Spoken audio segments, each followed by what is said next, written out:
नमस्कार, आप देख रहे हैं लाजवाल। मैं हूं आपका होस्ट नरेंद्र सिंह ठाकुर।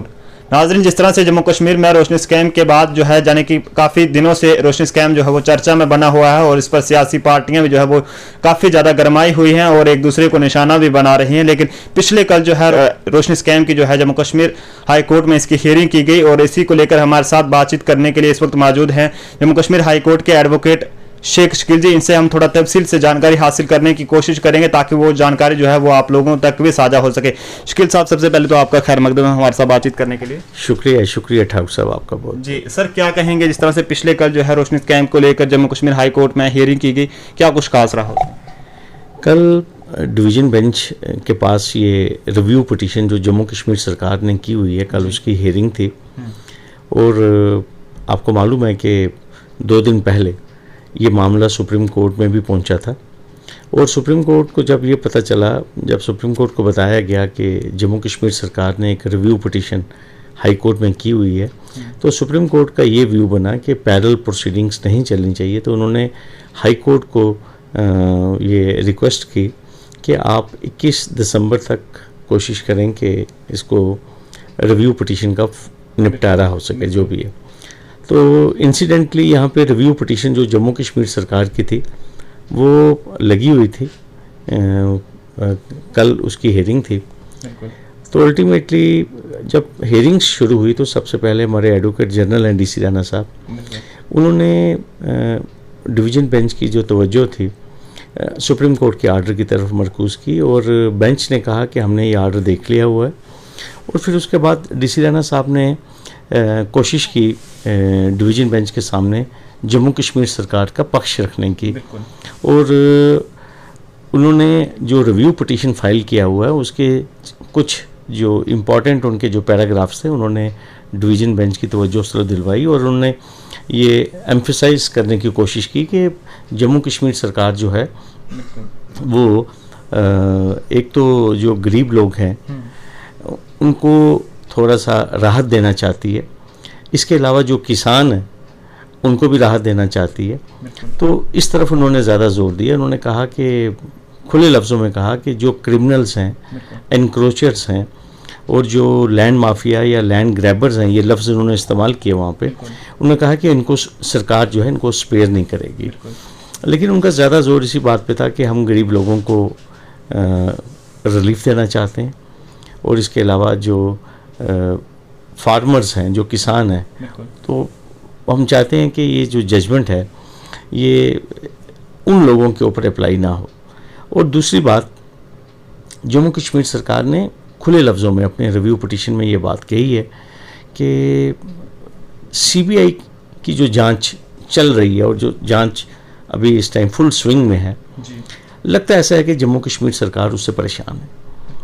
और परेशान क्यों है? क्योंकि इसमें जो ब्यूरोक्रेट्स हैं वो उनका रोल अंडर क्लाउड है, अंडर क्वेश्चन है। तो इस तरफ भी डीसी राणा साहब ने वो जो पैराग्राफ्स हैं वो भी पढ़ के बताए।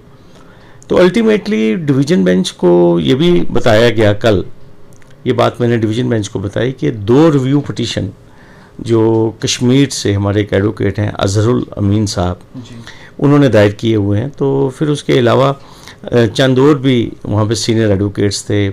हमारे जहांगीर इकबाल गनाई साहब, हमारे साबका एडवोकेट जनरल भी रहे हैं, वो सुप्रीम कोर्ट में भी गए हुए थे, सुप्रीम कोर्ट में भी पेश हुए हैं। तो उन्होंने भी कोर्ट की तवज्जो सुप्रीम कोर्ट के आर्डर में उन्होंने बताया कि जो उनके क्लाइंट्स जो सुप्रीम कोर्ट में हैं तो वो भी रिव्यू पिटीशंस फाइल करना चाहते हैं। तो अल्टीमेटली कोर्ट में ये कहा कि पीस मील में इस केस को सुनने के बजाय बेटर यही है कि तमाम लोग जो रिव्यू फाइल करना चाहते हैं और जिन्होंने ऑलरेडी एप्लीकेशंस भी फॉर क्लैरिफिकेशन मॉडिफिकेशन दी हुई हैं, तो ये सभी लोग ट्यूसडे तक ये सारी एक्सरसाइज कर लें। आपस में जो वकील हैं वो प्लीडिंग्स को, कागज़ों को एक्सचेंज भी कर लें। तो कोर्ट ने ये कहा कि 15 दिसंबर तक जिसको भी रिव्यू दायर करना है वो कर सकता है। और रजिस्ट्री जो है हाई कोर्ट की उसको हिदायत हुई कि जो 15 तक रिव्यू फाइल कर लेगा तो 16 को, जिसे कहते हैं, उन तमाम रिव्यू पिटीशन जो होंगी उनकी सुनवाई जो है वो 16 दिसंबर को अब जो है वो तय होना पाई है।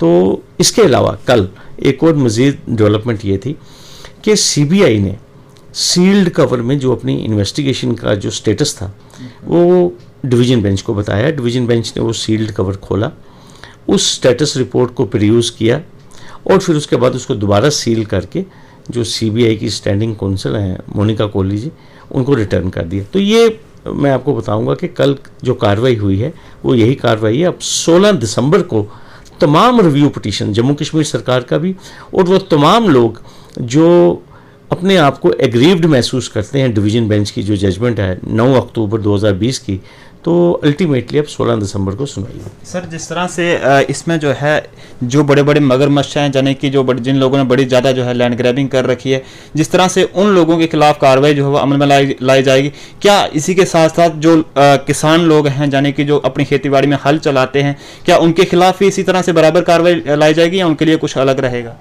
देखिए, अभी वक्त से पहले मैं कोई बात करना नहीं चाहता हूँ, लेकिन जम्मू कश्मीर सरकार का जो मौक़िफ़ है, जो उन्होंने रिव्यू पिटीशन फाइल की है, उसमें उन्होंने ये बात खुल के कही है कि हम गरीब लोगों को जिनके पास एक ही रिहायशी मकान है, हम उनको राहत देना चाहते हैं। जिनके छोटे छोटे 4 मरले 10 मरले, तो एक तो उन्होंने खुल के इशारा ये किया है। दूसरा, फार्मर्स की बात की है, किसानों की बात की है। तो अब देखना यही है कि अब जब हेयरिंग शुरू होगी तो कोर्ट में क्या व्यू बनता है। अल्टीमेटली एक और कैटेगरी के जो लोग हैं जो हाई कोर्ट में रिव्यू के लिए आ रहे हैं, जिन लोगों के पास लीज होल्ड राइट्स थे, जो कि जिनको हम लैंड माफिया नहीं कह सकते, जिनको हम लैंड ग्रैबर नहीं कह सकते, जिनके पास 40-40, 50-50 साल से 60-60 सालों से ज़मीनें जो हैं वो बाकायदा प्रॉपर उनके नहीं, गरदौरी भी नहीं, और साथ में हमारे यहाँ पे लैंड ग्रांट्स एक्ट के तहत भी लोगों को ज़मीनें दी गई थी। तो वो भी लोग जो हैं वो भी अपना मौक़िफ़ जो है वो हाई कोर्ट के सामने रखेंगे। तो अब देखना यही है कि ultimately what are the orders passed after hearing all the sides, after listening the arguments of both the sides, उसके बाद जो भी होगा वो आपके सामने तो आ ही जाएगा 16 तारीख के बाद। सर, ये ज़राए के मुताबिक ये बताया जा रहा है जाने कि 21 तारीख को लास्ट जो है वो हेयरिंग रहेगी, तो इसमें क्या कुछ अवाम की तरफ, अवाम को अपनी तरफ से आप क्या कुछ कहेंगे कि उस दिन जो है क्या कुछ खास रहेगा? देखिए, अभी मैंने आपको पहले ही कहा, क्योंकि कोर्ट प्रोसीडिंग्स है, ये थोड़ा नाजुक मामला है, सब जुडिस मैटर है, वक्त से पहले जिसे कहते हैं कुछ कोई बात कह पाना वो मुनासिब नहीं होगा।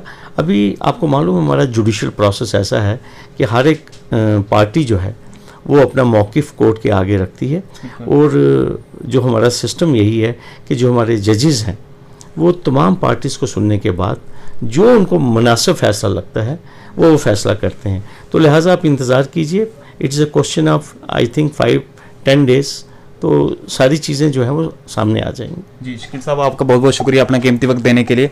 तो नाज़रीन, ये थे हमारे साथ जम्मू कश्मीर हाई कोर्ट के एडवोकेट शेख शकील, जिन्होंने रोशनी स्कैम को लेकर जो है हमारे साथ तफसील से बातचीत की है। लेकिन देखने वाली बात ये रहेगी कि जो बड़े बड़े मगरमच्छ हमारे यहाँ जम्मू कश्मीर में बैठे हुए हैं, जिन्होंने लैंड ग्रैबिंग कर रखी है, क्या जिस तरह की कार्रवाई उनके खिलाफ अमल में लाई जाएगी, क्या गरीबों पर भी उसी तरह से कानून का बुलडोजर चलेगा? देखने वाली बात यही रहेगी। लेकिन इसी तरह से मजीद अपडेट्स के लिए देखते रहिए लाजवाल न्यूज़।